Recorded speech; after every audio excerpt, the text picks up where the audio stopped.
be given 10 minutes to transfer your answers to an answer sheet. Now turn to Section 1. Section 1. You will hear a conversation between a housing agent and a college student who wants to rent a house. First, you have some time to look at questions 1 to 4.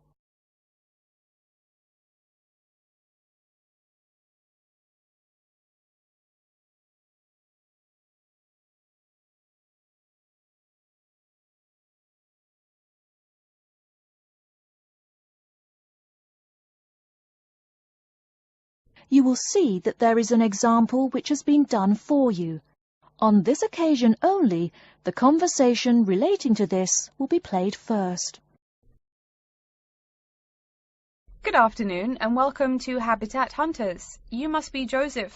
Yes, that's right. You said on the phone that I could come by at 2 o'clock. Sorry, I'm a little early. No problem at all.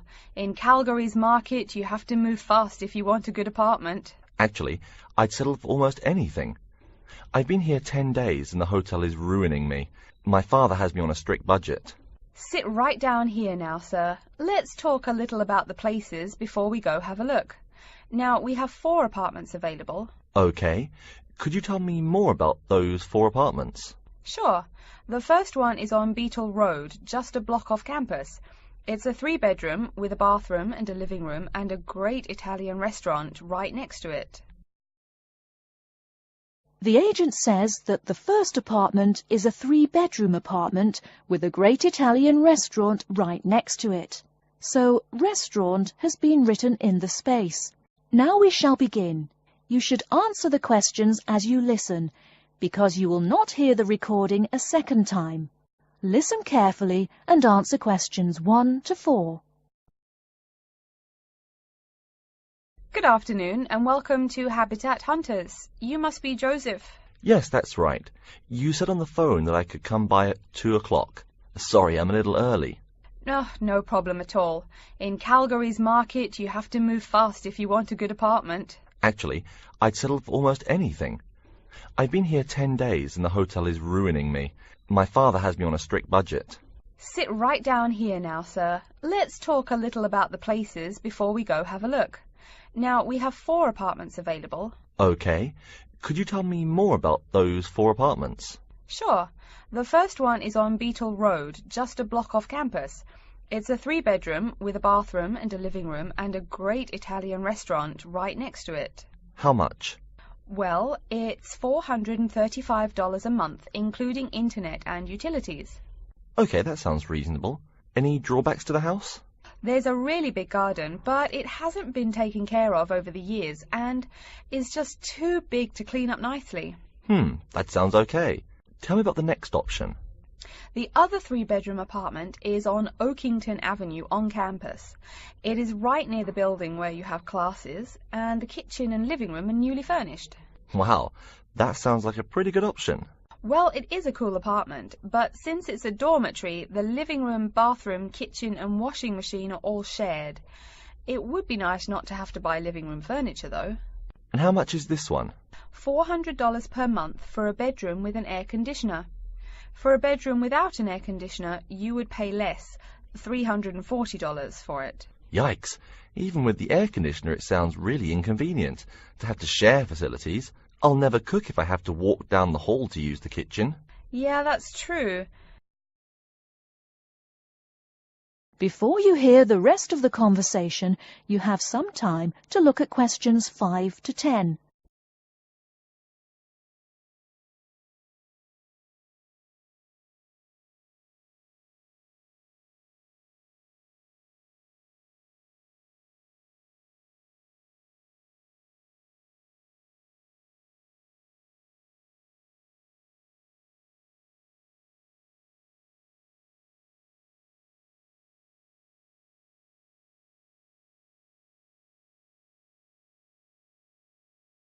Now listen and answer questions 5 to 10.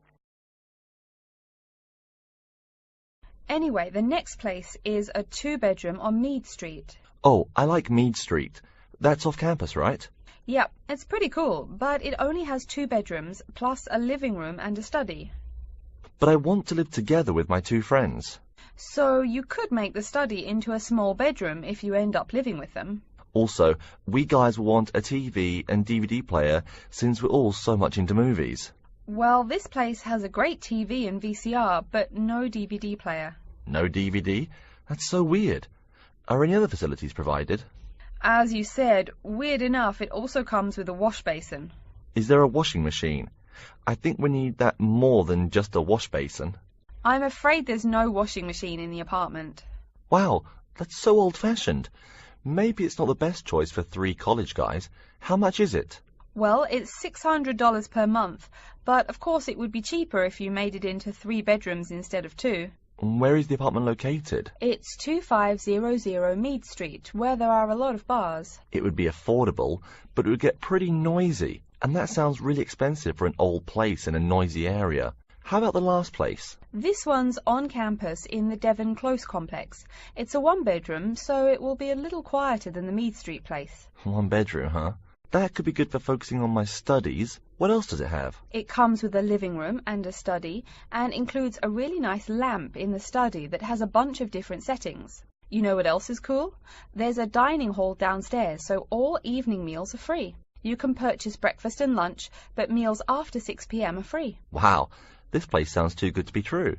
Is it really expensive? It's all right, $500 per month, but there's no bathroom. What? No bathroom? Well, there's no bathroom in the apartment, but there's one at the end of the hall. Thanks. I think now I just have to decide whether I want to live alone or not. Yeah, which one do you prefer? I think I'd choose either this apartment or the one on Beetle Road. Okay, you'd better think about it, and then you can contact me ASAP.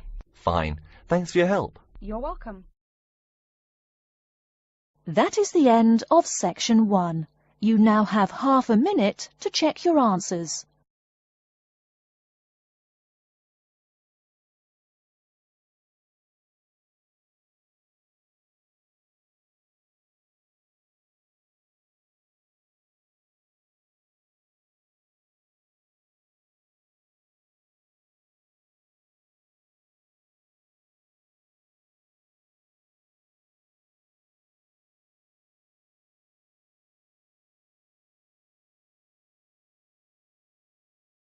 Now turn to section 2.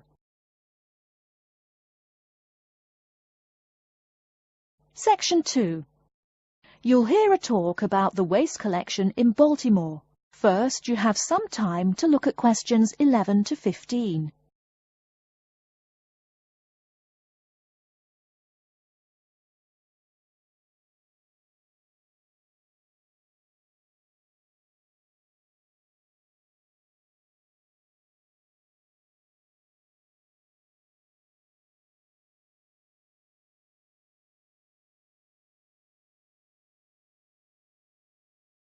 Now, listen carefully and answer questions 11 to 15. Hi folks, my name is Loretta Johnston, and I'm here from the Baltimore Department of Public Waste. Thank you for coming out to our community meeting tonight. I've got a few words to say about the waste collection here in Baltimore. First, there's the sorted collection bins themselves. They're made of sturdy, solid material, so none of your trash can seep out or puncture the bin. Also, since these things sit out on the curb overnight, rain or shine, they have to be waterproof. We can't have water getting up in it and filling up the bin. Remember to pay attention to which bin is which, and sort your waste accordingly. You should have a blue or green bin for recyclable garbage, a yellow bin for unrecyclable garbage, and a red bin for toxic waste. Our city-wide waste management is divided into 2 services. The first is commercial waste collection, or trash collection from buildings. The majority of building waste is paper, which goes in the blue or green bins. You'll notice in your office buildings there are signs that warn you not to overfill these bins. All that paper adds up, and an overflowing bin is infinitely harder for collectors to carry to the truck and empty. Aside from paper, another large source of building waste is metals. Metals such as tin and aluminium can be put in the yellow recycle bins, but metals like lead and copper should be disposed of in the red bins. These heavy metals are harmful to the environment and exacerbate our city's existing pollution problem. That's about all the information you need for building waste. Moving on to the second service, household waste collection is probably what you primarily think of when you think of what we do here. Many of the same guidelines apply, the sorting is the same, etc. Please remember to keep garbage like kitchen waste in a plastic bag. It makes collection easier and lessens the abominable rotten trash smell. Before you hear the rest of the talk, you have some time to look at questions 16 to 20.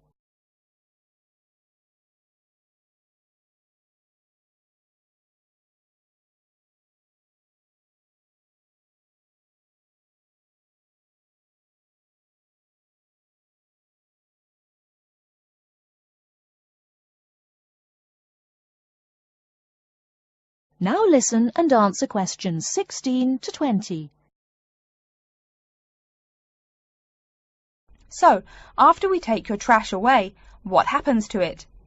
We take all the garbage to one of a number of garbage disposal plants, each of which is located in the middle of an open space of some sort.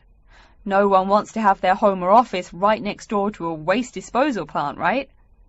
Waste is collected and then disposed of once every 4 weeks.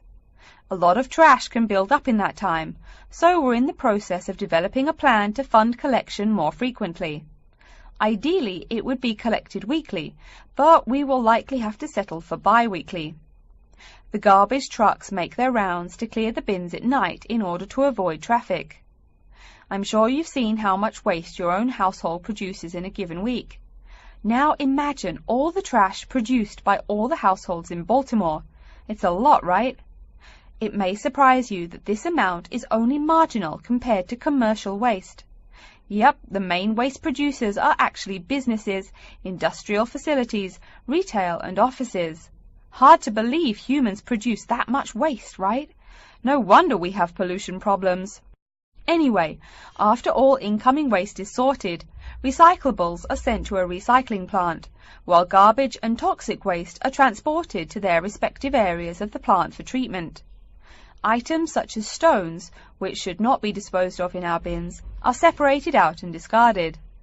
Once the trash has undergone the treatment process, it is compacted and disposed of with all the other trash. And finally, when the landfill space is full, it is buried deep underground, and in time, something new is built on the land. That's everything about waste collection. Thank you for listening. Are there any questions? That is the end of section 2. You now have half a minute to check your answers.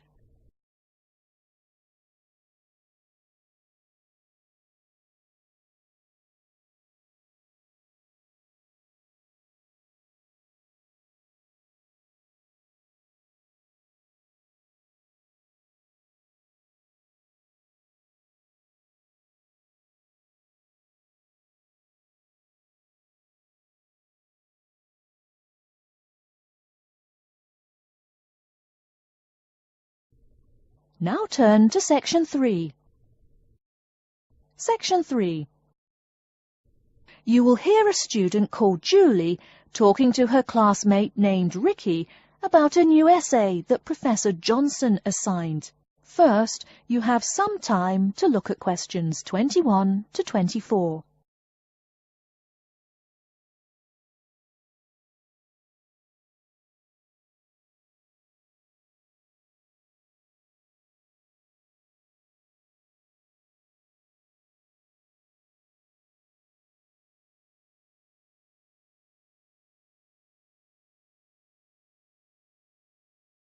Now, listen carefully and answer questions 21 to 24. Hi, Julie, it's Ricky. Hi, Ricky. How are you? I noticed you weren't in psychology today. I'm feeling sick, so I didn't go to school today. Would you mind telling me what I missed in class? Sure thing. I'm sorry you're not feeling well. Anyway, we spent most of the class talking about a new essay that Professor Johnson assigned. You need to choose one of the bold headings from the note system and research it. Wow, I picked the wrong day to miss class, huh? You sure did. Could you tell me the specific requirements of this paper? Sure. You need to find scientific research that supports your claim as one of your references. It can be from some of the case studies we discussed in class, or you can find your own. Or even better, you can conduct your own research. I'm sure that would get you an A. Have you decided what you're going to do yet? Also, where are you getting your references? Yeah, I'm going to research facial recognition by infants. I've already found a few experiments in scientific journals. That would probably be a good start for you. There are tons of journals in the library. Great idea, thanks. I'm considering writing my essay on the effects of one of the psychotropic drugs we talked about in class. I'm sure there is lots of stuff about it on the internet.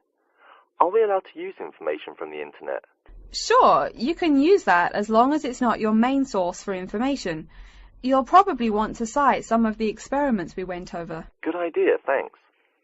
I'm going to try to find some information from a bunch of different sources. Before you hear the rest of the talk, you have some time to look at questions 25 to 30.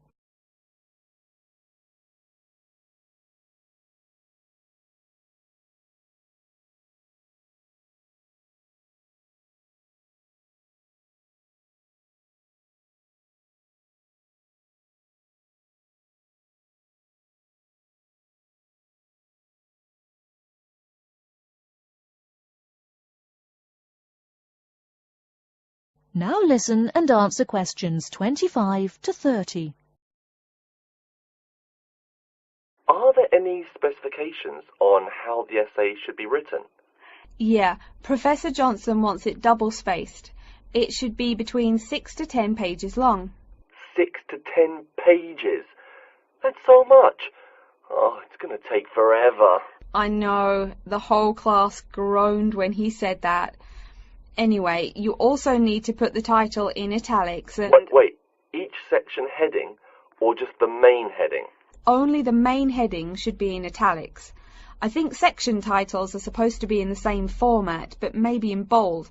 You'll have to check that in class next time. Oh, okay. So I take it that the report has to be typed, since there are so many requirements. What are the other formatting requirements? Yep, it's got to be typed. Aside from that, there are still a few more specifications. You should number each page. Make sure it goes up in the top right corner. Okay, I'll make sure to write that down. I always forget to number the pages. Do we need to title and date each page too? You need the shortened title on every page, but no need to include the date. That should just be on the cover page. Okay, thanks. No problem. Also, make sure the margins are 3.25 pixels wide. What? I'm not even sure how to do that. Oh, it's okay, I can show you. It's really easy. I think that's all the directions he gave us. A lot of formatting requirements, but we have the freedom to research many things that we like, so that's good. Oh, I almost forgot. Remember to put down your ID number on your report. Thanks so much for your help. I'll see you in class Monday. No problem. Glad I could help. See you later. That is the end of section 3. You now have half a minute to check your answers.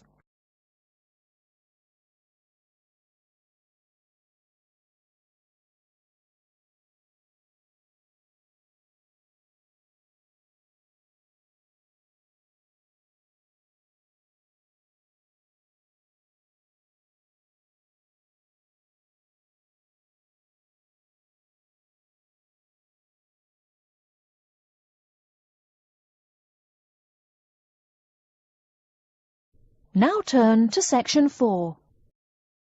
Section 4. You will hear a lecture on environmental science. First, you have some time to look at questions 31 to 40.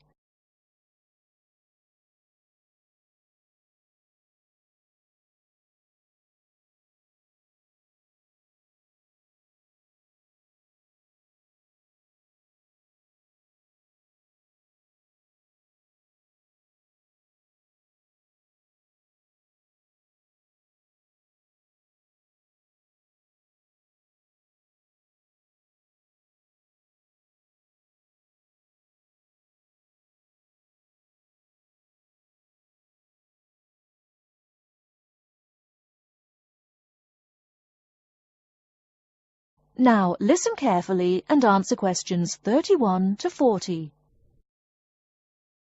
Good morning and welcome to yet another lecture in environmental science.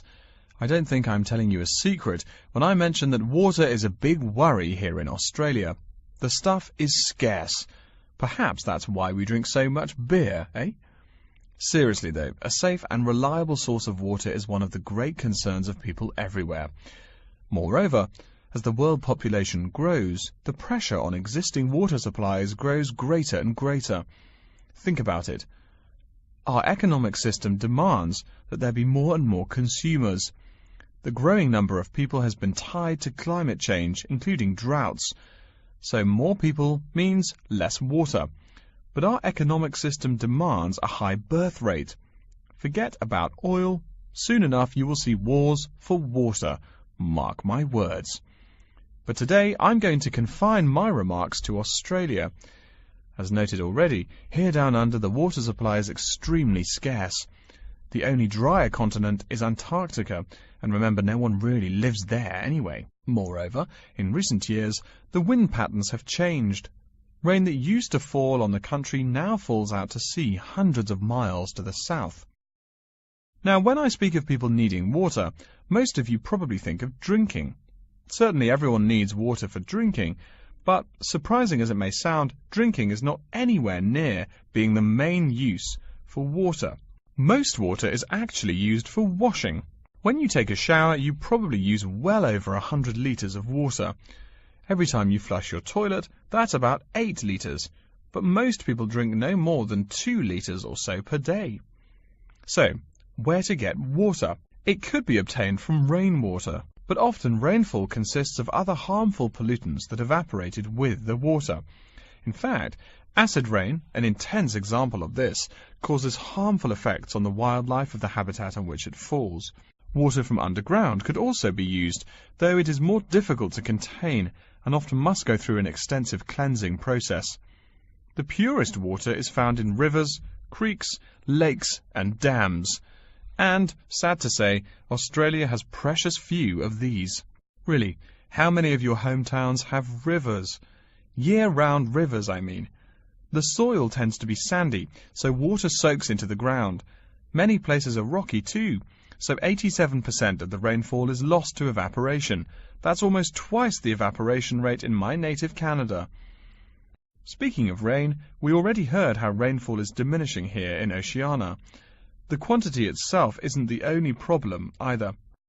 Going back to the problems with obtaining rainwater, a further problem is that rain is a useful source of water only if air pollution is fairly mild. Again, you're in a situation where you can't win. You need water where most people live. People tend to build cities where rainfall is adequate, but then modern cities tend to feature polluted air, which renders the rain far less easily usable. Okay, let's take a look at the table here. You'll see it showing the relative pollution of rainfall in the world's cities. The more people, the dirtier the rain. This is becoming a huge concern for people in the West, who want their water to be pure and safe. Though reliable drinking water is important everywhere, the concern in the West is reflected in all the government regulations and political campaigns aimed at solving this problem. In contrast, there are not as many demands made on the governments in Asian and African cultures to improve the water, as their focus is on other issues. Now, whatever the source of water, we can never afford to forget that all water is highly vulnerable to contamination. Whether we're getting it from the ground, from bodies of water or rainfall, it is susceptible to a variety of toxins. In fact, that's why we clean it before using it. Water carries with it filth and dirt. This problem shows up in a number of different ways. As humans and all other animals need water to survive, it's no surprise to us that one of the most important domestic uses of water is for drinking. Yet, if you have old-fashioned lead pipes, you may slowly be poisoning yourself by drinking that nice clear water. The industrial pollution, farm chemicals and leaky landfills are well-known sources of contaminants as well. So what is being done to ensure we Australians a safe and steady supply of drinking water? There are a lot of initiatives that make admirable efforts to remedy this issue. We'll be talking about this when we meet again on Thursday, but as a preview, I can tell you that so far the amount of real solutions that have been produced is not nearly adequate. Traditionally, we've been very free in this country. That means that every person and every province tend to go its own way. So the mechanisms for water management are, in a word, insufficient. To begin seeing how this is so, I want you to read something before our next class. Though a lot of previous data on water usage and water management are inconclusive and have thus caused quite a concern, we can learn a lot from the contents of reports written on the subject. The basis for the government's water policy is the 1989 White Paper reporting on water use, present and future.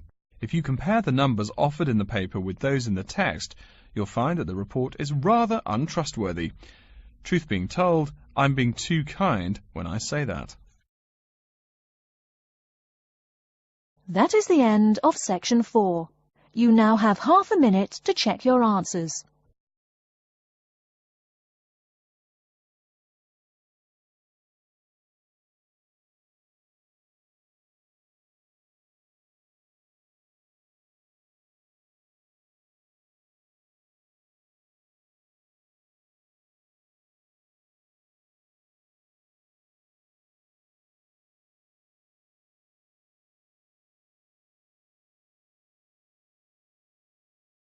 That is the end of the listening test. In the Ielts test, you will now have 10 minutes to transfer your answers to an answer sheet.